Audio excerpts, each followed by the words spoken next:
Sky Space, the Royal Tantra on the Great Perfection of Bodhicitta. So through the door of contriving the uncontrived, the infinite doors that are to be exemplified will be spoken out as methods for our trainings. The Upadesha instructions of the oral lineage are an unbroken lineage. We use the traditions from 3 lineages to cross over the river of samsara. This is why we abide on what seems to be a Vajra bridge. The meaning of the transmission that is beyond praise and blame is the way that it is in the contemplations of the victorious ones. From the beginning, we have dwelt within a royal investiture. The oral lineage is the king of transmissions. Awareness united with method is a magic door. Whatever we desire or revere is shown within it.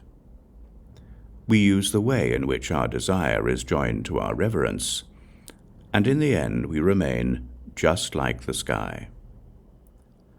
The Brahmanic empowerment of the vase of royal investiture is that through the blessings of our contemplation on the unspoken, we are imparted empowerment into just what is.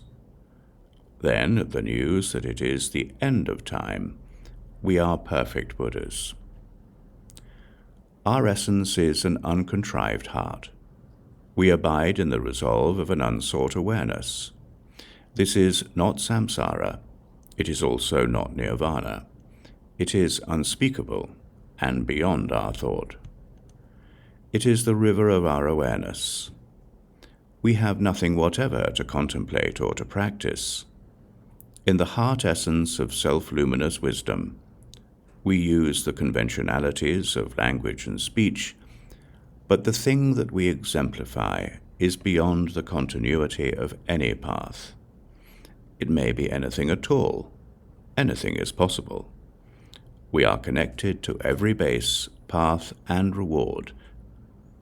In the wisdom of our speech and of our self-awareness, the wind of sound arises naturally.